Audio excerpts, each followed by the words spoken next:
So imagine this scenario. It's a pretty wacky one, but try to bear with me, okay? You're sailing the ocean blue, you want to get your Moana on. And then suddenly you come across some random ass island and it has people on it. The people, they're a little skeptical at first, they're a little cautious, but then over time, you kind of start to learn how to communicate with them and you start learning about them. But while walking around this island, you start to notice there are these very strange, austere, megalithic statue structures all over the island. And you notice the people on this island, they have these wooden tablet things with weird writing on it and you can't decipher it. So one day you work up the courage to ask the locals. You're like, hey, I just noticed, what are these statue things and what is that writing on the wooden tablets? And the locals tell you, oh, those statues have been here since as early as our ancestors can remember, and so has that writing system. They are of deep importance to us. And you're like, okay, sure, but what do they mean? And the locals say, well, we faintly know of the stories, but all the true answers and mysteries lie within our elders. In order to know the real answers, you must ask them. So one day you gather up the courage and you approach the elder meeting house and you ask the elders, you're like, hey, elders, I'm sorry, but I'm just kind of curious. What do these statues and tablets mean? The elder looks at you. He puts down his pipe. Actually, no, these people don't smoke pipes. I don't know. He puts down his cup of kava juice, maybe. I don't know. And he says, okay. I shall reveal to you the answers, my dear child. For you see, the answer is... And then right in that moment, a bunch of crazy ass random people come out of the bushes and start grabbing all of the elders. They tie them up, they kidnap them, they put them on a ship and they sail them away. And while all of this is happening, you somehow escape and hide in a cave or something. I know this story is getting kind of far-fetched and it has a lot of logistical loopholes, but please just bear with me. After the whole ordeal, you step out of your cave and you notice there are also some other locals that were able to evade capture. You walk back to the elder house. Not one elder is left. You look down to the ground. There is one tablet left and it's broken in half. In the distance, the silhouette of a mighty statue imposes itself on the rays of the sunset. A moment of almost terrifying grace, as if to say the legend lives, but only as an unanswered enigma. You will never get those answers you seek, and neither will the locals. This, more or less, is the story of Rapa Nui, aka Easter Island. Let's have a Geogra talk.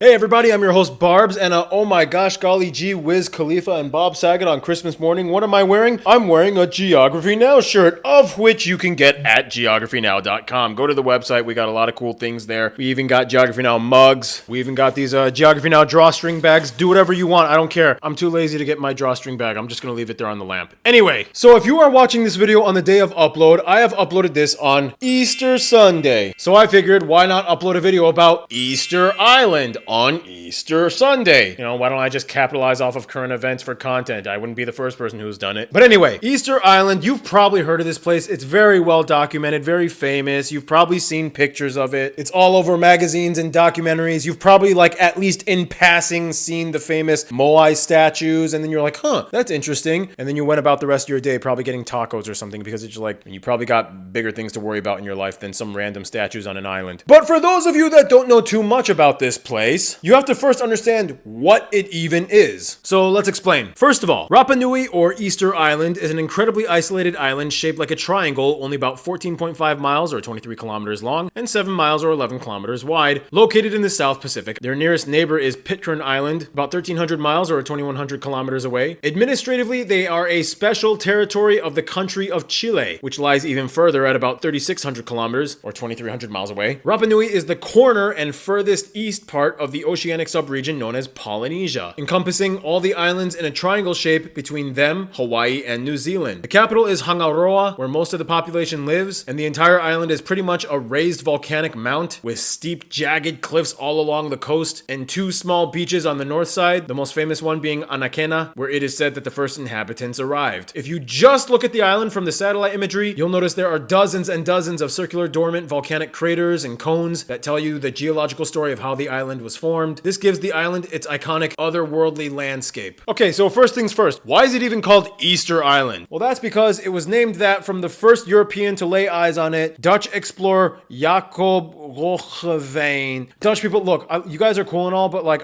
honestly, I hate your language and I have no interest in learning it. I'm sorry. Anyway, he arrived on the island on Easter Day and he was like, hey, I'll just name it Easter Island because it's Easter Day. But the locals refer to it as Rapa Nui, and the people on this island are called called the Rapa Nui people. It's both a demonym and the name of the island. Anyway, so the island's physical structure goes like this. There are no natural permanent streams or rivers, and all fresh water is usually sourced entirely from rainwater collection or in the crater lakes of dormant volcano cones like Rano Kau. When Europeans had first landed on the island, they documented that it was almost completely deforested, and only two main native species of trees, the Rapa Nui palm and the Toromiro tree, were found here. In the 1950s, trees were replanted in an attempt to reforest the island. By the way, even though under fair use, I am using third-party content for educational and commentary purposes, I still want to give credit to the amazing YouTube channels that got those really cool aerial shots of Rapa Nui / Easter Island. I'll put their information in the description of this video below. Thank you! Both trees had light, brittle bark and soft, fibrous interiors, so they weren't really good for building, like,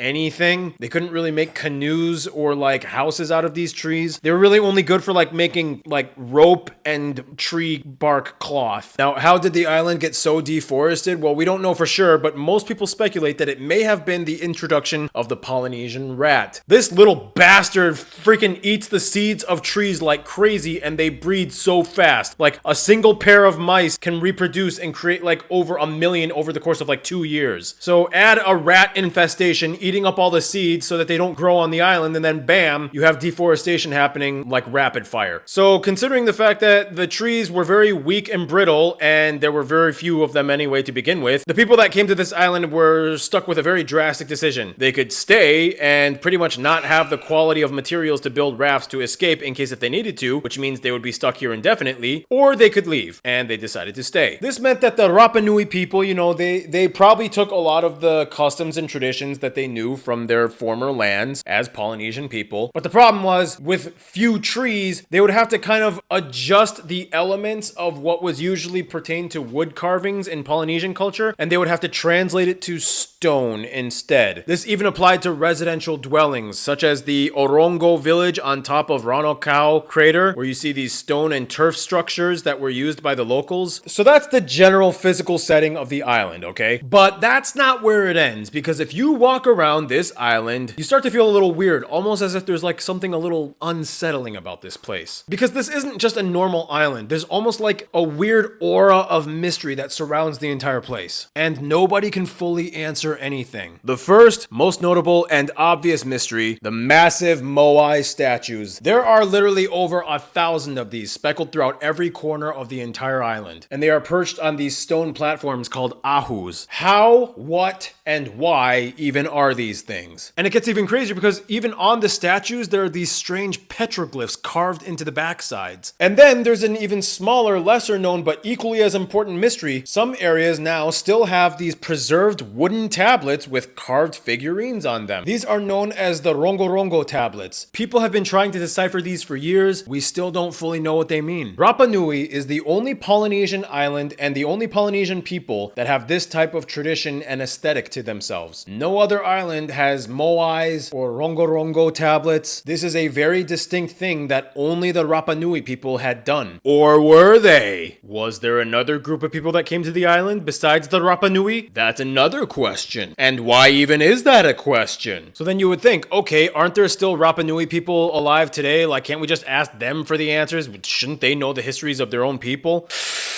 Well, it's not that easy, because a lot of things happened. And in 1862 to 1864, for 2 years, a bunch of Peruvian slave traders came in and kidnapped pretty much half of the entire population. Now here's a weird thing. Peru had already abolished slavery in 1854, so it was actually already illegal to even do this. But, you know, back in those days, you know, there was still some underground stuff happening. In any case, a lot of these enslaved Rapa Nuians either died or they never returned. A few of them actually did return, but they brought with them diseases from the continent, which in return killed off even more of the surviving Rapa Nuians on Rapa Nui. This decimated the entire population of the island, all the way to the point where in the turn of the 20th century, only 111 people were documented to be left on the island. This meant that all of the knowledge of the traditions, customs, and folklore of the Rapa Nui people depended on the fragmented memories of the last surviving 111 people. And since much of the true answers lied with the elders that had either been kidnapped or died, it meant that much much of the history was lost. It's like reading a history book where half of the pages are ripped out. We can still get some clues based off of what the survivors remembered and had told their descendants, but it's not a full picture, and it's hard to get completely accurate or corroborated data because oftentimes it's hard to distinguish what's considered history versus myth, and the timeline is very fuzzy. So then that begs the question, what do the actual Rapa Nuian people say about this whole thing? Well, according to Rapa Nui oral tradition, the island was first settled by a group of people led by the legendary figure known as Hotu Matua, and the people originally came from an unknown homeland island called Hiva. It's speculated that this homeland, Hiva Island, is probably somewhere in what is now the Marquesas Island chain in French Polynesia, because the Rapa Nui language is similar to the language that they speak there. After they arrived on what is speculated Anakena Beach, they populated the island and split up into clans, taking up regions of the island, where they would live for centuries, maybe upwards to about 1,000 years. And this is where this story gets a little weird and twisted, because also according to Rapa Nui oral tradition, a mysterious second group of people came on the islands before Europeans, that is. They were known as the Hanau Epe, or the long-eared people. These were supposedly the people that introduced stone carving to the islands, but these people also allegedly tried to enslave the Rapa Nui as well. Man, the Rapa Nui, even in their own alleged oral tradition, they can't get a break. Anyway, there was a huge battle between the Hanau Epe and the Hanau Momoko, or the short-eared people. The short-eared people won, and they speculate that the Rapa Nui people today are the descendants of these victors, the Hanau Momoko. These Polynesian words. The famous anthropologist Tor Heyerdahl was so intrigued by this long-eared people story that he theorized that they probably were people that came over from South America. The evidence was also stacked in his favor, such as many of the crops on Rapa Nui today actually are indigenous to the South American continent, such as sweet potatoes. How did those crops get there? They had to obviously have come from South America somehow. Maybe they were brought over from these long-eared people. He was so dedicated to this that he actually made a makeshift crude raft using native South American materials to prove that it was possible to have sailed from the continent to this island. He actually did make it. However, a lot of his anthropological claims were actually debunked or discredited over time, but it did open up a discussion about these people, and it opened up a lot more intrigue with Rapa Nui. And then in 2013, they made a movie about it. It was really cool. I mean, check it out. It's actually a good movie. I saw it. In regards to the Moai statues, what do the Rapa Nui people say? Well, they claim that the Moai statues are representations of deified ancestors, usually ariki or important chiefs or clan leaders. They were believed to possess mana, or a spiritual force and power that gave life to the land. And the larger the Moai statue, the more mana it had. So that's why there was kind of like the size wars, and each clan tried to kind of like outdo each other with larger Moai statues. Once they were erected, the Moai would always face inwards towards the village because they were seen as protectors. And the stone platforms, or the ahus that they were erected on, also played a role of significance. They usually sometimes doubled as burial places for honored leaders as well. And according to Rapa Nui tradition, they say that the Moai walked to the ahus. This was a very interesting, curious claim that they had. Nobody knew exactly what that meant, but in the early 2000s, American archaeologists Terry Hunt and Carl Lipo built a full-scale Moai statue and tested the walking experiment theory, in which they built a rope system that walked the statue forward. They were able to achieve about 100 meters in about 40 minutes. And this is the most widely accepted theory on how the Moais walked, because we do know that the ancient Rapa Nui people used ropes a lot. Most of the Moai statues were carved from the Rano Raraku quarry, which is in a volcano crater made of volcanic stone, which is easily carvable. However, the first Europeans upon entering this area noticed that a lot of the Moai statues were just kind of like left unfinished and discarded by the base of the crater, overtaken by land sediment, mostly because when they deforested the entire island, you know, it kind of creates more erosion, which buries the statues. So they were like, why did you guys suddenly just stop making the Moai statues and leave them there? And they also noticed in some areas, it looked like some of the Moai statues were intentionally knocked over and pushed, and it's like they tried to be destroyed. Why was all of that happening? Well, again, according to Rapa Nui tradition, it was said that there was a civil war between rival clans on the island, which kind of broke down the social structure and possibly played a role in kind of like rejecting the old order, so to speak. And that's when a new tradition arose, the Tangata Manu, or the Birdman cult. Basically, it was a ritual competition in which the winner would become the new chief. And it was a very intense and deadly one. Basically, all the adherents would climb down the cliffs of Ranokau from Orongo village and swim over to the nearby islet of Motunui. The competitors had to collect a suri tern egg, or a Manutara bird egg, and the first one to bring it back intact would be declared the new chief. People died died doing this. Sometimes they would fall off the cliff, sometimes they would drown, sometimes they would get eaten by sharks. But if you survived and you brought back an egg intact, you would be the new chief. And for 2 years during 1913 and 1915, archaeologist and anthropologist Catherine Rutledge actually documented the names of 86 Tangata Manu of the past. Despite the shift in belief systems, the Moai statues are still considered incredibly important and sacred to the Rapa Nui people today. And if you go to Easter Island, do not touch them, or even worse, do not lay on top of them and like take a stupid cheesy picture. That is the worst thing. They will beat your ass if you do that. Like, don't do that. These statues are super sacred to the people here. Let's just say if you do that, you might have to deal with the consequences of being on a small island in the middle of the ocean, in the middle of nowhere, where nobody can hear you scream. So,